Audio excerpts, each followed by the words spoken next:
Hello friends, home cook মঞ্জুতে আপনাদের সবাইকে অনেক অনেক স্বাগত। আজ আমার রেসিপিতে থাকছে চিচিঙ্গা। আমি আজ বানাবো মুগ ডাল দিয়ে চিচিঙ্গার একটা রেসিপি, ভীষণই সুস্বাদু হয়। আর এই রেসিপিটি কিন্তু সম্পূর্ণ নিরামিষ পদ্ধতিতে, তো আপনারা কিন্তু ভাত, রুটি, পরোটা সব কিছুর সাথে খুব ভালোভাবে এই রেসিপিটি খেতে পারবেন।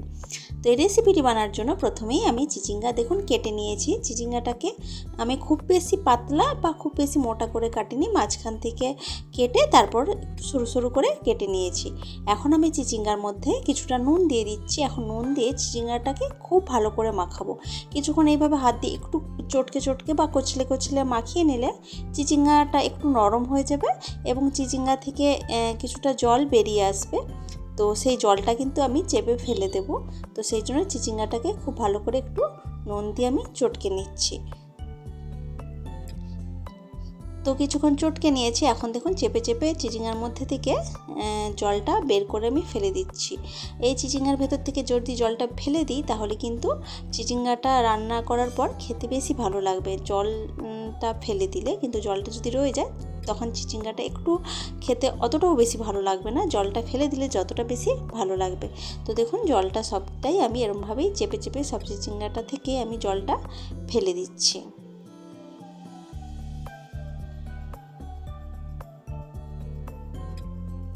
তো দেখুন চিচিঙ্গা থেকে কতটা জল বেরিয়ে গেছে। তো এখন চলুন রান্নাটা শুরু করে দিই। একটা শুকনো কড়াইতে আমি কিছুটা মুগ ডাল নিয়েছি। মুগ ডালটাকে খুব ভালো করে ভেজে নেব। এখানে সুন্দর একটা গন্ধ বের হবে, ততক্ষণ পর্যন্ত আমি মুগ ডালটাকে ভেজে নেব। হালকা একটু লালচে কালার হয়ে যাবে এবং খুব সুন্দর একটা গন্ধ বের হয় কিন্তু মুগ ডাল ভাজা হয়ে গেলে। তো সেই গন্ধটা বের হওয়ার পর্যন্ত ভেজে নেব। তো ভাজা হয়ে গেলে কড়াই থেকে তুলে আমি মুগ ডালটাকে ধুয়ে জল ঝরিয়ে রাখবো। এটা আমি পরে রান্নাতে ব্যবহার করব। এখন মুগ ডালটা ভেজে নেওয়ার পর তুলে রেখেছি। এবার ওই কড়াইতেই আমি তেল দিয়েছি, সরষের তেল।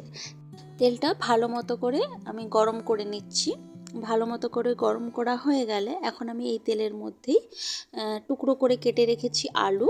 একটু মাঝারি সাইজের টুকরো করেছি, খুব বেশি বড় না, খুব বেশি ছোট না, মাঝারি টুকরো করা আলু আমি এই তেলের মধ্যে ভাজতে দিয়েছি। এখন আলুটাকে একটু ভালো করে ভেজে নেব, একটু লালচে কালার আসার পর্যন্ত ভাজতে হবে। তার আগে আমি কিছুটা নুন দিয়ে দিলাম আলুর মধ্যে, তাহলে আলুটা তাড়াতাড়ি সফট হয়ে যাবে এবং আলুর ভেতরেও নুনটা ঢুকে যাবে, এতে করে খেতে অনেক বেশি ভালো লাগবে।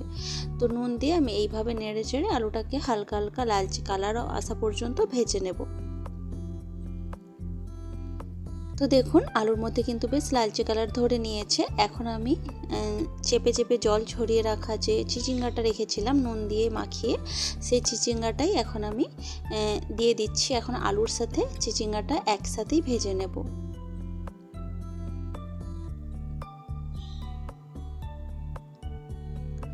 চিচিঙ্গাটা খুব বেশিক্ষণ ভাজার প্রয়োজন নেই, কিছুক্ষণ এইভাবে নেড়ে চেড়ে চিচিঙ্গার মধ্যে যে জলটা আরও রয়ে গেছে সেই জলটা যাতে একটু শুকনো হয়ে যায়, সেই জলটা শুকনো হওয়া পর্যন্ত আমি এইভাবে নেড়ে চেড়ে চিচিঙ্গাটাকে ভেজে নেব।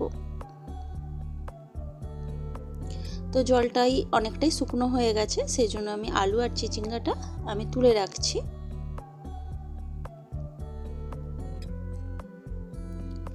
এখন এই কড়াইতেই আমি আবারও তেল দেব, সরষের তেল। আমি পুরো রান্নাটা সরষের তেলেই করছি, এতে করে খেতে অনেক বেশি ভালো লাগবে সরষের তেলে রান্নাটা করলে। তো ওই তেলের উপরেই ফোড়ন হিসেবে আমি একটা শুকনো লঙ্কা আর একটা তেজপাতা দিয়েছি, তার সাথে দিয়েছি কিছুটা গোটা জিরে। ফোড়নটা ভালোভাবে ফুটে উঠলে বা ভাজা হয়ে গেলে খুব সুন্দর একটা গন্ধ বের হবে, তখন আমি এই তেলের ওপর 1 চামচ আদা বাটা দিলাম। আদা বাটাটা দিয়ে দেওয়ার সাথে সাথেই আমি এর সাথে কিছুটা হলুদ গুঁড়ো দিয়ে দিচ্ছি, এতে করে আদা বাটাটা ছিটিয়ে আসবে না। তো আদা বাটাটা এখন ভালো করে একটু ভেজে নেব।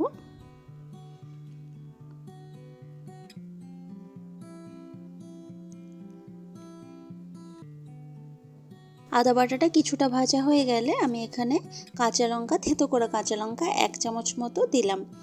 আমি এখানে কাঁচা লঙ্কাটা দিচ্ছি কারণ কাঁচা লঙ্কা থেকে সুন্দর একটা গন্ধ বের হয়। তো ভালো লাগবে খেতে সেই গন্ধটার জন্য এই রেসিপিটা। তার সাথে অল্প করে কিছুটা গুঁড়ো লঙ্কাও আমি দিলাম, তার সাথে দিলাম জিরের গুঁড়ো। আর এখন আমি দেব জল।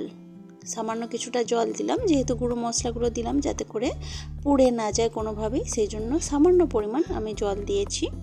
জলটা দিয়ে মশলাটা হালকা করে আমি একটু কষিয়ে নিচ্ছি।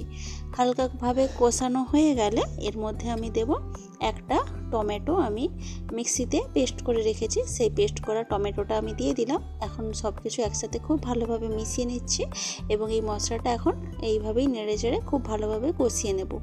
গ্যাসের আঁচটা মিডিয়ামে রেখে মশলাটা কষাচ্ছি, আর একটু টাইম নিয়ে মশলাটা কষালে রান্নাটা খেতে অনেক বেশি ভালো লাগবে। তো মশলাটা কিছুক্ষণ কষিয়ে নেওয়ার পর এখন আমি এর মধ্যে দিয়ে দিচ্ছি প্রথমে যে মুগ ডাল আমি ভেজে রেখেছিলাম, সেই ভেজে রাখা মুগ ডাল, যেটা আমি ধুয়ে জল ঝরিয়ে রেখেছি, সেই মুগ ডালটাই দিয়ে দিলাম। এখন এই মশলার সাথে মুগ ডালটা খুব ভালোভাবে কষিয়ে নেব।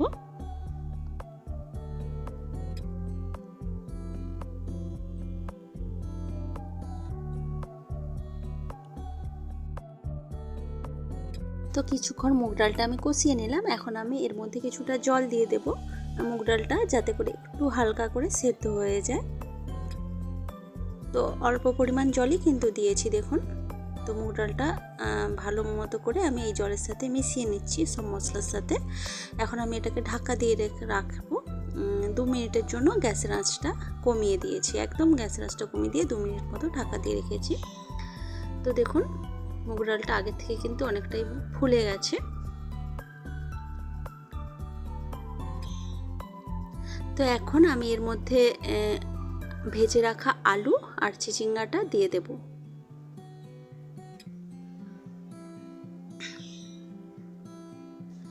তো ভেজে রাখা আলু আর চিচিঙ্গাটা দিয়ে দিয়েছি। এখন সব কিছু একসাথে খুব ভালোভাবে মিশিয়ে নেব, আর কিছুক্ষণ এইভাবেই নাড়িয়ে চাড়িয়ে আমি সব কিছু ভালো মতো করে একটু কষিয়ে নেব।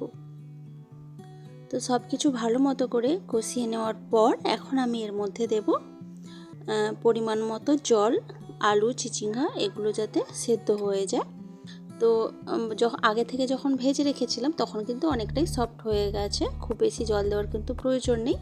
তো সেই বুঝেই আমি অল্প পরিমাণ জলই কিন্তু দিয়েছি, দিয়ে সব কিছু এখন একসাথে খুব ভালোভাবে মিশিয়ে নিচ্ছি। এখন আমি এর মধ্যে দেবো স্বাদ মতো নুন। নুন আমি আগেও দিয়েছি যখন আলুটা ভেজেছিলাম, তো সেই বুঝে এখন আমি কিন্তু নুনটা দিয়েছি। এখন নুনটা সব কিছুর সাথে খুব ভালোভাবে মিশিয়ে নিচ্ছি। ভালো মতো করে মেশানো হয়ে গেলে এখন এটাকে ঢাকা দিয়ে রাখবো। আমি 3 মিনিটের মতো ঢাকা দিয়ে রাখবো। 3 মিনিট মতো পর দেখুন ঢাকা খুলে দিয়েছি। এখন কিন্তু জলটা অনেকটা শুকনো হয়ে গেছে, একদম অল্প জল আছে, এরম জলেই কিন্তু থাকবে, মানে একদম পুরোপুরি খটখটে শুকনো হবে না, হালকা একটা যেন ময়েশ্চার থাকে রান্নাটার মধ্যে। তো তার জন্য আর বেশি শুকনো করব না। এখন আমি দিলাম সামান্য পরিমাণ চিনি আর কিছুটা ভাজা জিরের গুঁড়ো। চিনিটা দিতে লাগবে কারণ নিরামিষ একটা রান্না, সামান্য চিনি দিলে খেতে বেশি ভালো লাগবে। তো এই চিনি আর ভাজা জিরের গুঁড়োটা সব কিছুর সাথে খুব ভালোভাবে মিশিয়ে দিয়ে আমি গ্যাসের আঁচটা পুরোপুরিভাবে বন্ধ করে দিয়ে আমি ঢাকা দিয়ে রেখেছি স্ট্যান্ডিং টাইমের জন্য। তারপর দেখুন একটু ঠান্ডা হয়ে যাওয়ার পর সার্ভ করে দিয়েছি। রেসিপিটা আপনাদের কেমন লাগলো সেটা কিন্তু অবশ্যই আমাকে কমেন্ট করে জানাবেন। খুবই ভালো